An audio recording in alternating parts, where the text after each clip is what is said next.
आज है 30 मार्च 2024, दिन शनिवार। Welcome back to clean news MP. चलिए देखते हैं मध्य प्रदेश की 25 फटाफट बड़ी खबरों को। इससे पहले आप न्यूज को कहां से देख रहे हैं, हमें कमेंट में बताना बिल्कुल ना भूलें। साथ ही हमारे फेसबुक पेज को भी फॉलो करें। फेसबुक पेज का लिंक डिस्क्रिप्शन में दिया गया है। मध्य प्रदेश के रेल यात्रियों के लिए अच्छी खबर। इंदौर, उज्जैन, सागर, भोपाल से होकर चलेंगी ये स्पेशल ट्रेन। मध्य प्रदेश के रेल यात्रियों के लिए महत्वपूर्ण खबर है। गर्मी की छुट्टियों और आगामी त्योहारों को देखते हुए रेलवे ने 1 दर्जन स्पेशल ट्रेन चलाने का फैसला किया। इसमें Lokmanya Tilak terminus Kanpur central superfast साप्ताहिक स्पेशल ट्रेन और सूबेदारगंज सिकंदराबाद साप्ताहिक सुपरफास्ट स्पेशल समेत कई स्पेशल ट्रेन शामिल हैं।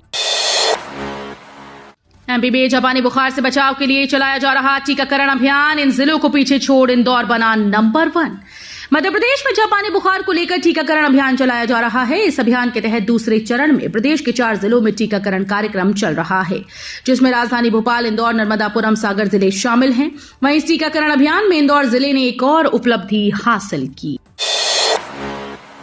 डीएवीवी इंदौर में शुरू होगा micro electronic research centre, students को मिलेगी इंटरनेशनल कंपनी में नौकरी। मध्य प्रदेश के इंदौर में स्थित डीएवीवी को लेकर जरूरी खबर सामने आई है, जहां सेमीकंडक्टर चिप डिजाइन के लिए आधुनिक माइक्रो इलेक्ट्रॉनिक रिसर्च सेंटर शुरू करने की तैयारी चल रही है। बता दें कि यहां से ट्रेनिंग लेने के बाद छात्रों को इंटरनेशनल कंपनीज में सीधे नौकरी मिलेगी। यूनिवर्सिटी ने हाल ही में ताइवान की 5 बड़ी कंपनीज के साथ एमओयू किए हैं। नई गाइडलाइन लागू होने से पहले पंजीयन विभाग में बड़ी भीड़। रंगपंचमी और रविवार को भी चालू रहेगा ऑफिस। इंदौर जिले में 1 अप्रैल से संपत्तियों की खरीद बिक्री की नई गाइडलाइन लागू होगी। इससे पहले वित्तीय वर्ष 2023-24 के आखिरी माह मार्च के अंतिम दिनों में पंजीयन विभागों में बड़ी संख्या में दस्तावेज पंजीकृत होंगे। सभी पंजीयन कार्यालयों में भीड़ अधिक होने से लोगों को बैठने के लिए स्थान नहीं मिल रहा है। लोगों की बढ़ती संख्या को देखते हुए स्टॉल्स की संख्या बढ़कर 96 हो गई है। उज्जैन में आईटी और एआई आधारित होगा सिंगास, ड्रोन से रखी जाएगी निगरानी। महाकाल की नगरी उज्जैन में 12 वर्ष बाद 2028 में होने वाला सिंहस्थ पूरी तरह से सूचना प्रौद्योगिकी और कृत्रिम बुद्धि तकनीक पर आधारित होगा। राज्य सरकार ने इसकी तैयारी शुरू कर दी है। इसके तहत आवश्यक कार्य, सुरक्षा, यातायात, साफ सफाई व जन सुविधाओं को लेकर आईटी व एआई आधारित सूचना तंत्र विकसित किया जाएगा। इस कार्य के लिए अलग से आईटी पीएमयू का भी गठन किया जाएगा। ये कार्य नगरीय प्रशासन विभाग करेगा। इंदौर एयरपोर्ट पर डिजी यात्रा की तैयारी, चेहरा दिखाकर टर्मिनल में मिलेगा प्रवेश। अब एयरपोर्ट पर डिजी यात्रा की शुरुआत होने वाली है। इसके सेटअप की डिजाइन की जांच bureau of civil aviation securities of India की टीम भी कर चुकी है। 2 माह में एयरपोर्ट पर सेटअप लगाने का काम शुरू हो जाएगा। इससे यात्रियों को चेहरा दिखाकर टर्मिनल में प्रवेश मिल सकेगा। गुड फ्राइडे को खुले पंजीयन कार्यालय, रात 9 बजे तक हुई रजिस्ट्रीज। वित्तीय वर्ष 2023-24 के अंतिम दिनों में लगातार अवकाश होने के बाद भी पंजीयन विभाग के द्वारा कार्यालय खोले जा रहे हैं, जिससे अधिक से अधिक प्रॉपर्टी के खरीदार वर्तमान दरों पर रजिस्ट्री कराने का लाभ ले सके। इसी के तहत गुड फ्राइडे को भी जिले के आईएसपीटी, परी बाजार और बैरसिया स्थित पंजीयन कार्यालय खोले गए। मध्य प्रदेश की विद्युत वितरण कंपनी का फैसला, मीटर से छेड़छाड़ करने पर होगी कानूनी कार्रवाई। मध्य प्रदेश विद्युत वितरण कंपनी के द्वारा बिजली संबंधी शिकायतों का निपटारे के लिए पूरी व्यवस्था कर दी गई, लेकिन अगर उपभोक्ता द्वारा मीटर की रीडिंग के साथ छेड़छाड़ या अन्य कोई अवैध कार्य किया जाता है तो उसके खिलाफ कानूनी कार्रवाई की जाएगी। ऐसा करने पर बिजली कंपनी विद्युत अधिनियम 2003 की धारा 136 के तहत कार्रवाई करेगी, जिसमें 3 साल की जेल के साथ 10,000 के जुर्माने की सजा का प्रावधान है। छिंदवाड़ा में चुनावी सभा में भावुक हुए कमलनाथ, बोले मेरा आखिरी दम तक देना साथ। पूर्व मुख्यमंत्री कमलनाथ ने एक बार फिर से चुनाव प्रचार के दौरान जनता से भावुक अपील की। परासिया के बीजागोरा में सभा को संबोधित करते हुए कमलनाथ ने कहा कि मध्य प्रदेश में 20 साल से भाजपा की सरकार है। भाजपा बड़ी बड़ी बातें करती है, लेकिन छिंदवाड़ा की जनता के काम तो मैं ही करता हूं। छिंदवाड़ा की जनता के काम नहीं रुकेंगे, सबके काम की गारंटी मैं लेता हूं। पूर्व मंत्री गोपाल भार्गव का बड़ा बयान, बोले बेर की तरह टपक टपक के आ रहे हैं कांग्रेसी।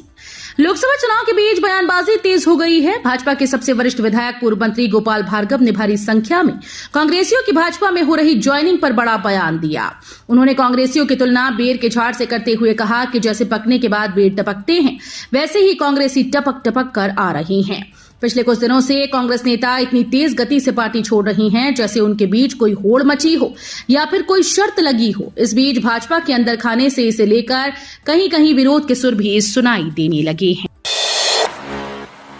कायाकल्प में मिला भोपाल की 13 स्वास्थ्य संस्थाओं को अवार्ड। भारत सरकार के द्वारा गुणवत्तापूर्ण स्वास्थ्य सेवाओं के लिए दिए जा रहे कायाकल्प अवार्ड 2023-24 में जिले की 1 दर्जन से अधिक स्वास्थ्य संस्थाएं पुरस्कृत की गईं। इन संस्थाओं का चयन साफ सफाई, इन्फेक्शन कंट्रोल एवं प्रोटोकॉल्स के निरंतर पालन सुरक्षित करने के लिए किया गया। अवार्ड के तहत जिला अस्पताल को 3 लाख, सिविल अस्पतालों को 1 लाख और प्राथमिक स्वास्थ्य केंद्रों को 50,000 रुपए अवार्ड के रूप में प्राप्त होंगे। एफपीए इंडिया भोपाल शाखा का साइकोलॉजिकल फर्स्ट एड पर आयोजित हुआ सत्र। एफपीए इंडिया भोपाल शाखा और बीएसएसएस कॉलेज के मनोविज्ञान विभाग और आईईएचई भोपाल के सहयोग से साइकोलॉजिकल फर्स्ट एड पर एक परिवर्तनात्मक सत्र आयोजित किया गया है, जिसका उद्देश्य उपस्थित व्यक्तियों को उन लोगों के लिए आवश्यक कौशल प्रदान करना था जो किसी तरह के तनाव और परेशानी में हों और इस हेतु सहायता या मार्गदर्शन चाहते हों। पति बसपा से लड़ रहे चुनाव, पत्नी कांग्रेस से विधायक, बालाघाट में मुकाबला रोचक।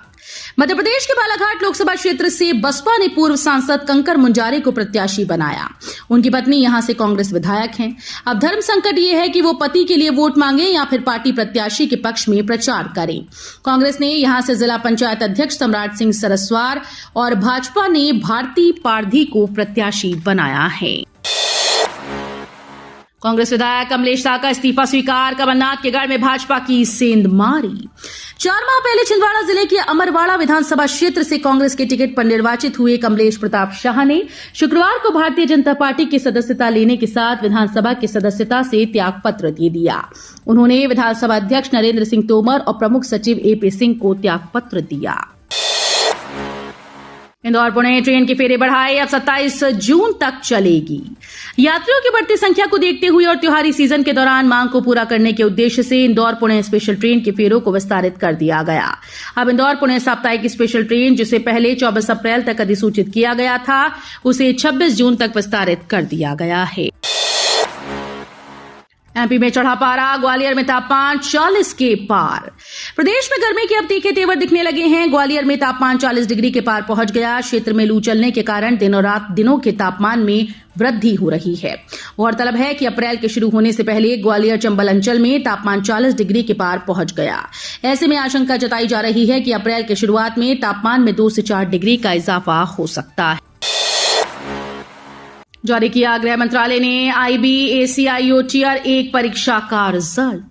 गृह मंत्रालय भर्ती परीक्षा की तैयारी करने वाले उम्मीदवारों के लिए अच्छी खबर है। गृह मंत्रालय ने इंटेलिजेंस ब्यूरो में सहायक केंद्रीय खुफिया अधिकारी ग्रेड 2 कार्यकारी टियर 1 परीक्षा का रिजल्ट घोषित कर दिया।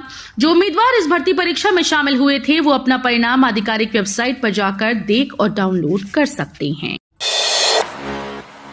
डिजिटल म्यूजियम में सेल्फी विद अटल ले सकेंगे मई से।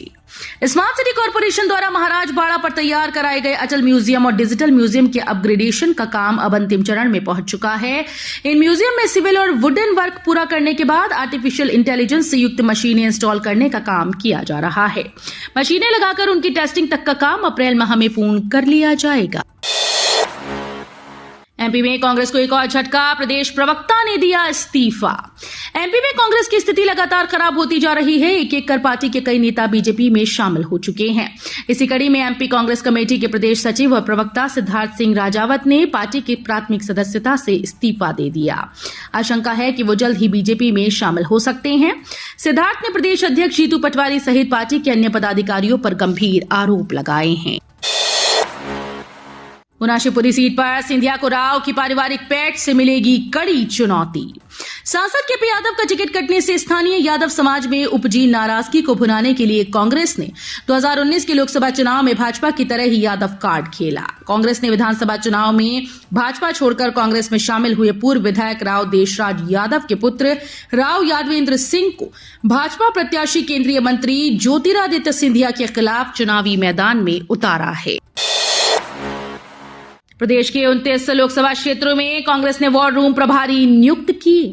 लोकसभा चुनाव की तैयारी में राजनीतिक पार्टी जुट गई हैं। प्रदेश कांग्रेस अध्यक्ष जीतू पटवारी ने प्रदेश में आसन लोकसभा चुनाव 2024 के लिए अखिल भारतीय कांग्रेस कमेटी के निर्देश पर प्रदेश के सभी 29 लोकसभा क्षेत्रों में व्यवस्थित चुनाव प्रचार प्रसार के लिए क्षेत्रवार वॉर रूम स्थापित करने का निर्णय लिया। मतदान केंद्रों में मतदाताओं की संख्या 1500 से अधिक, वहां बनाए गए सहायक केंद्र। मध्य प्रदेश में लोकसभा चुनाव के मद्देनजर सहायक मतदान केंद्रों को लेकर तैयारी पूर्ण कर ली गई। इस बार प्रदेश में कुल 356 सहायक मतदान केंद्र बनाए हैं। मुख्य निर्वाचन पदाधिकारी अनुपम राजन ने बताया कि मतदाताओं की सुविधा के लिए जिन मतदान केंद्रों में मतदाताओं की संख्या 1500 से अधिक है, वहां सहायक मतदान केंद्र स्थापित किए गए हैं। भीषण गर्मी और लू के बीच होगा एमपी में मतदान, चिंता में चुनाव आयोग, जारी किए निर्देश। लोकसभा चुनाव में भारी गर्मी के साथ लू चलने की संभावना जताई है। दरअसल भारत निर्वाचन आयोग ने मौसम विभाग दिल्ली से सभी राज्यों की स्थिति की जानकारी मांगी थी। मध्य प्रदेश में 4 चरणों के चुनाव के दौरान भीषण गर्मी का पूर्वानुमान रिपोर्ट मौसम विभाग ने जारी कर दिया।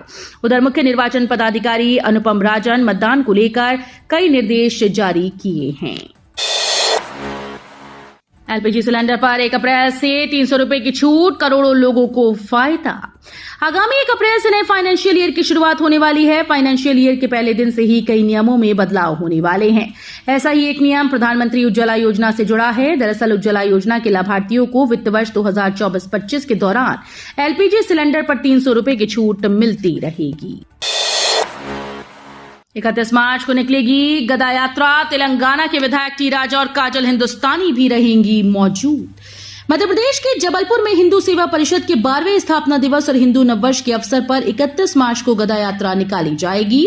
इस यात्रा में साधु संत सहित तेलंगाना के विधायक टी राजा और काजल हिंदुस्तानी भी मौजूद रहेंगी।